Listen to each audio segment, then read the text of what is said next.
pessoal, meu nome é Ana e esse é Desde Gesane, um canal criado de fã pra fã de filmes de terror. Como é o nosso quadro de filme comentado, eu já aviso que pode ter spoilers. Vamos começar?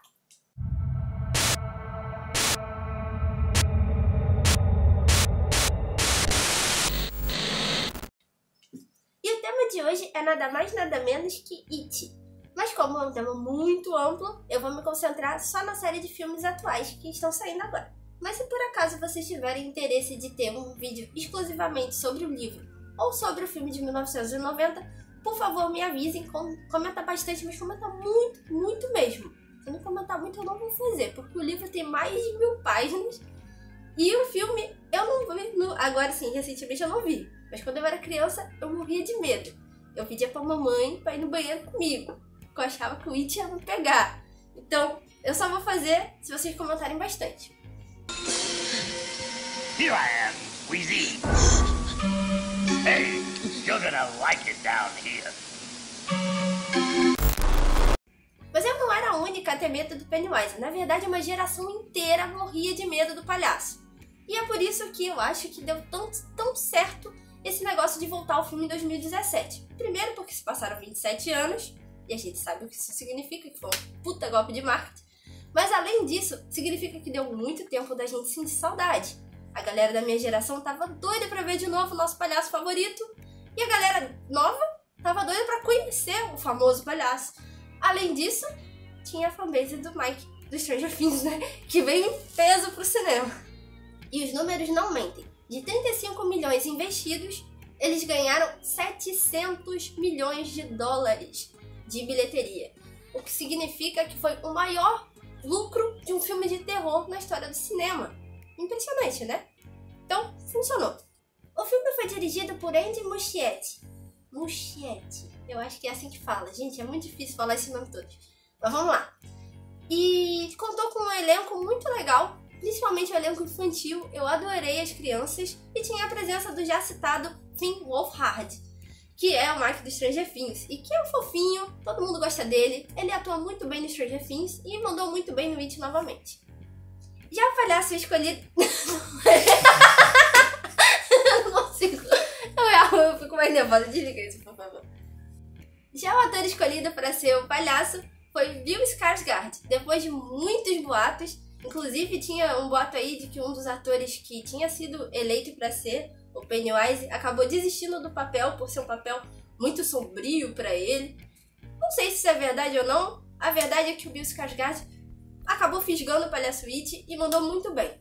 Eu sei que houveram muitas críticas em relação a isso, em relação à atuação dele, porque muitas pessoas dizem que o palhaço de 1990 era muito mais medonho do que o atual. Mas eu não digo de forma alguma que isso é culpa da atuação. Inclusive, a cena do bueiro, que é a cena onde a gente mais pode ver o brilhantismo da atuação, ele manda muito bem. Além disso, ele sabe fazer umas caras muito doidas, com um negócio de olhinho pra lá e pra cá e aquele dentinho assim. O cara manda bem. Eu acho que parte do problema do que as pessoas reclamam bastante sobre o Pennywise antigo ser mais assustador do que o It atual, não é tanto culpa da atuação, e sim uma escolha estética e de recursos, na verdade, né? Porque eu acho que acaba sendo naturalmente mais medonho um cara pintado de palhaço, só com aquela maquiagem esquisita, parado, com um balãozinho, do que efeitos especiais e uma maquiagem, na verdade um efeito mais cartoonizado pra cara do It. A imagem geral dele acabou, inclusive o diretor falou que ele queria que tivesse umas bochechinhas mais infantis, então acabou ficando um projeto mais cartoonizado. E na época de 1990, a gente não tinha o mesmo tipo de recurso pra fazer um puta efeitão. E os de agora a gente tá explorando. E tem muitas coisas boas a respeito dessa escolha. Mas também perde na bizarrice. Com certeza eu fico mais assustada vendo uma coisa que parece mais com uma coisa real do que com uma coisa que eu obviamente entendo que é fantástica. Se um palhaço entra no ônibus e senta absolutamente calado do meu lado, todo fantasiado com um balãozinho, eu vou entrar em pânico. Eu tenho medo de palhaço, então eu vou entrar em pânico. Agora, se eu enxergo um efeito especial muito elaborado, muito bonito, a tendência é que eu acabe interpretando isso como uma coisa mais fantástica. Eu inclusive já falei disso em um outro vídeo meu, que foi uma análise do Boneco do Mal, se não me engano, no qual a gente explica a questão de que o nosso cérebro, quanto mais próximo de uma coisa humana, mas com uma pequena alteração, ela acaba fazendo mais estranheza no seu cérebro do que uma coisa que você rapidamente identifica como não humana. E é por isso que eu acho que as pessoas acabaram associando o de 90 como algo mais bizarro. Mas eu acho que cada um teve seu mérito próprio. E essa interpretação fantástica que eu tive, não só da programação visual, ela acaba refletindo também na estrutura do filme. Porque a gente tá falando de um grupo de crianças, no capítulo 1, né? De um grupo de crianças lidando com o sobrenatural. Essa forma já é muito conhecida da gente de aventuras fantásticas com temáticas sombrias. Desde o Stranger Things, até mais lá atrás, nos anos 90, 80, meio Fox Kids, meio Goosebumps. Isso tudo me afasta um pouco da sensação de um filme de terror, que assusta e tudo mais. Mas, por outro lado, eu amo aventuras fantásticas sombrias. Então, pra mim, mesmo que não tenha me deixado super assustada, eu amei o filme. E o próprio ritmo do filme acabou me fazendo ter menos a sensação de medo, porque ele foi apresentando cada um dos personagens através de seus medos. Então, individualmente, cada uma das crianças vai aparecendo, tendo sua cena, onde a gente conhece o medo delas, através do Pennywise, e não acontece nada. Ninguém morre, não acontece nenhuma consequência terrível para essa criança. E passa para a segunda, e passa para a terceira, e passa para a quarta. Na terceira, você já não tá mais nervoso. Você já fica, todo mundo vai sobreviver, vai ficar tranquilo. Agora eu só fico com a minha curiosidade pensando como é que vai acontecer, ou sei lá, qual é o medo da próxima criança. Isso tudo vai me afastando da sensação de medo. Porém, uma consequência muito interessante disso é que os adultos que acontecem em cada uma dessas cenas, né, os adultos de cada criança, eles acabam sendo muito assustadores. Porque acho que a gente cansa tanto da questão da assombração pela repetição, que os humanos, eles são meio um fator imprevisível e de risco físico ou moral para cada uma daquelas pessoas. Então, eu acho que essa é uma das consequências mais legais do primeiro filme. E eu acho que apesar de serem muitos personagens, o filme consegue trabalhar de forma satisfatória com a apresentação da maioria deles. Tem um ou outro que acaba ficando mais coadjuvante, mas ele ajuda a fortalecer a sensação de grupo. Seja em cenas muito agradáveis, como de nadando, se divertindo, andando de bicicleta, ou nas cenas desagradáveis de medo, né? Que eles todos se unem e a gente gosta do grupo. Eu acabei tendo bastante empatia e simpatia pelas crianças. Então, de forma geral, eu acho que o It, capítulo 1, é um filme bem bom de assistir. Ele é bem agradável, ele é tranquilo, ele tem cenas interessantes, individualmente cada uma das assombrações é legal de ser vista, os personagens são interessantes, os atores mandaram bem, a direção e tudo no filme, até som, tudo no filme é muito bem feitinho, e eu acho que, mesmo que eu não sinta muito medo, eu ainda indicaria esse filme pra vocês. Aí chega 2019 e tem o filme 2 do It, e a minha expectativa tava lá no alto, porque eu tinha gostado muito do primeiro, e eu pensei, pô, agora tem adulto, o bagulho vai ficar louco. Aí a censura é 16 anos, o bagulho vai ficar louco. Aí o diretor diz, eu não tinha dinheiro antes, agora eu tenho, o bagulho vai ficar louco. A expectativa só vai crescendo. Aí cheguei no cinema, primeira coisa que eu vejo, parecia a sessão do Toy Story. Só os fãs do like estavam lá. Mas até aí maneiro, acho que as crianças vão dar uma energia legal pra sessão, vão gritar, vai ser divertido. Mas vamos lá, vamos sentar, vamos ver se esses 16 anos vão fazer valer, se as crianças vão sair correndo. Sentei e vamos lá. E aí a primeira cena já era super chocante, super chocante. Começa com um casal gay sendo perseguido por um grupo de adolescentes que bate muito neles. É uma cena longa, violenta e dolorosa de assistir, principalmente pelo fator humano. E você começa a ficar ansioso pensando, caraca, quando o Pennywise vai chegar e matar esses agressores? Só que lembre-se, o It, o Pennywise, é mau. Então ele não vai salvar ninguém. Ele se alimenta de medo e quem tá com medo, infelizmente, é a vítima e não os agressores. Então ele só chega lá e mata o moleque. E a gente fica com o coraçãozinho partido. Mas é isso aí. Eu já achei que, assim, o negócio tava doido de início e que ia ser só porrada até o fim do filme. Olhei pro lado, trouxe sobrinho, trouxe amigo do sobrinho. Pensei, caraca, eu trouxe as crianças pro cinema achando que não ia dar nada.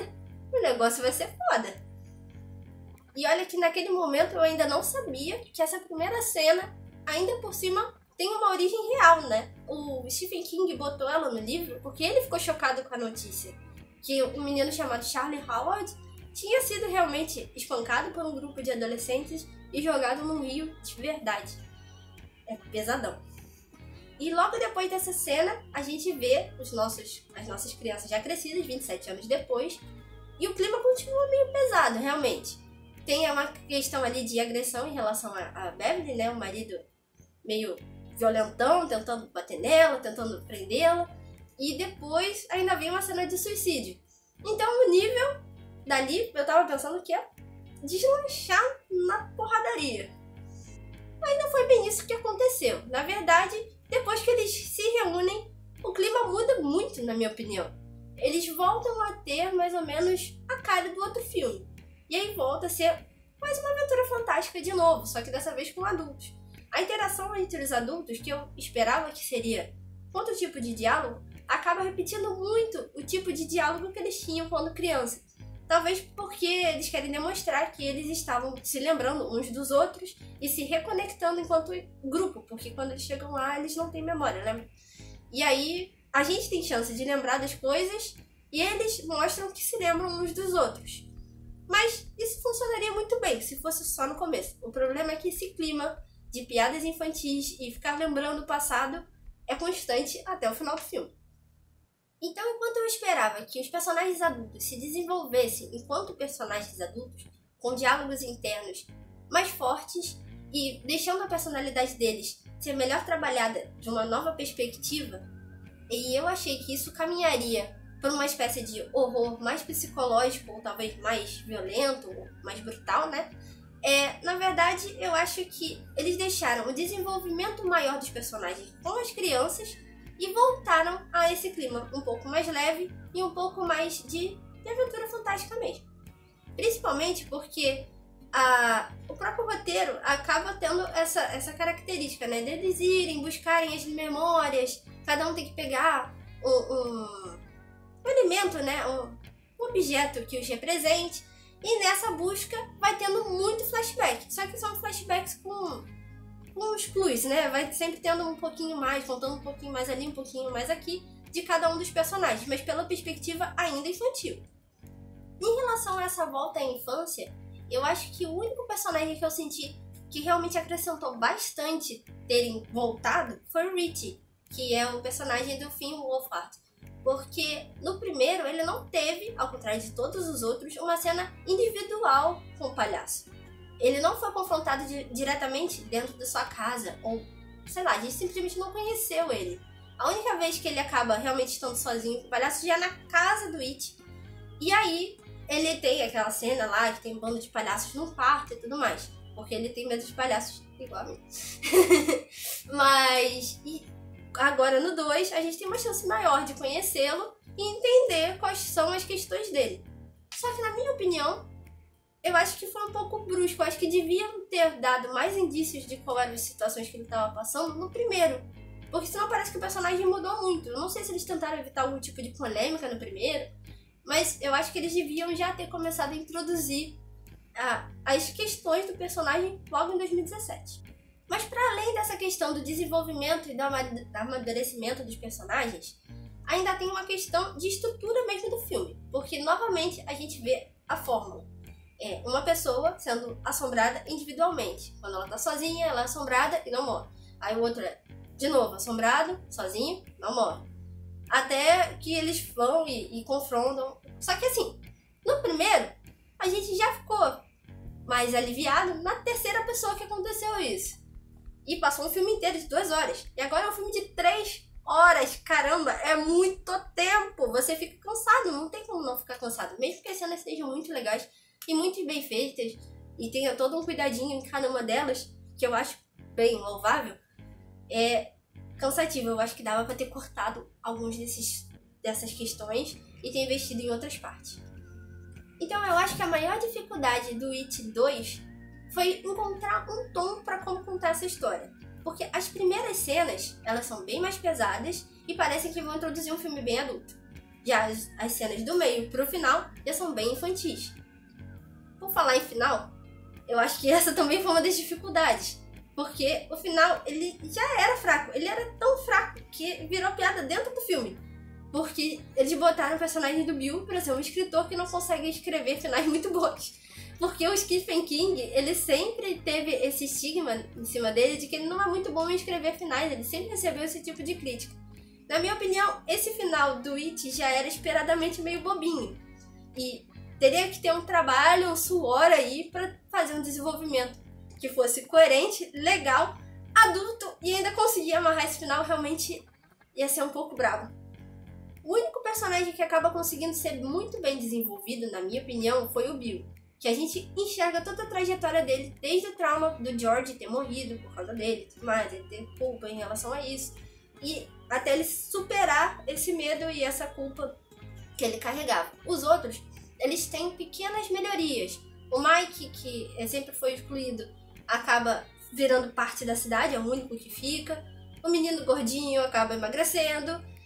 A Beverly não teve tanta coisa não, honestamente não vi tanta diferença nela.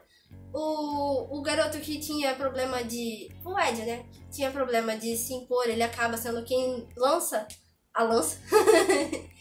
E cada um deles tem pequenas melhorias, mas a gente não assiste tanto a melhoria pessoal deles. E eu acho que seria muito interessante se eles tivessem mantido o tema bem adulto como estava no início, ter as cenas realmente e fazer com que elas sejam incluídas no filme, porque o desenvolvimento da questão da agressão da Beverly morreu, não servia pra nada aquilo. Então é uma cena que poderia, por exemplo, ser descartada se não servisse pra nada. Só que eles mantiveram. Então eu acho que ela poderia ser melhor desenvolvida, assim como todos os outros poderiam ter tido seus desenvolvimentos individuais, mas também como equipe, porque eu acho que muito do filme mostra que quando eles estão sozinhos, eles são assombrados. Mas eles, enquanto grupo, eles poderiam se fortalecer muito. Uma falha de um e uma potencialidade do outro se juntando e fazendo com que eles se sintam mais fortes. E cada um interagindo de fato. Eu acho que senti bastante falta dessa interação construtiva da equipe. E eu acho que se a gente conseguisse assistir essa narrativa, a gente não acharia o final tão bobo, porque a gente entenderia a mensagem muito mais do que um palhaço feio, bobo, chato, mau. Ridiculous! Outra alternativa poderia realmente ser cortar as cenas mais pesadas que ficaram parecendo que era de outro filme, que não realmente acrescentavam pro roteiro. E no tempo de 3 horas, eu acho que as pessoas ficam cansadas, seria bem melhor se a gente desse umas cortadas.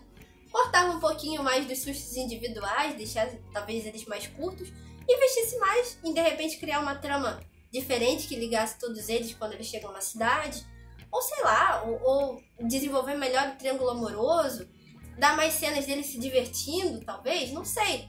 Eu acho que podia pensar em manter um clima leve do início ao fim e tentar costurar isso de uma forma que o filme fique mais amarradinho. Só que eu entendo o Andy Muschietti. As cenas iniciais são realmente bem legais. E eu acho que ele realmente teve dificuldade de esquecer toda essa parte mais fantástica da coisa. E não conseguiu realmente abrir mão de nada. Porque as coisas são muito boas individualmente. E elas todas dão alguma coisa muito legal pro filme. Mas eu acho que o que mais fez com que ele mantivesse a primeira cena, que é pra mim mais destoa do filme, foi o fato de que, numa entrevista que eu li dele, ele fala que ele interpreta It como uma história de medo e superação. Mas não só o medo individual, mas a cultura do medo também, que é cíclica e que está o tempo todo voltando para nós. E que essa cultura do medo é muito expressa nesse primeiro filme, nesse primeiro momento do filme. E eu acho que foi por isso que ele quis manter de qualquer forma, porque era um jeito dele dar o recado dele. Eu acho que de certa forma a gente conseguiu entender. Mas então, Ana, você detestou o filme, foi isso? Você reclamou, sei lá, 10 minutos?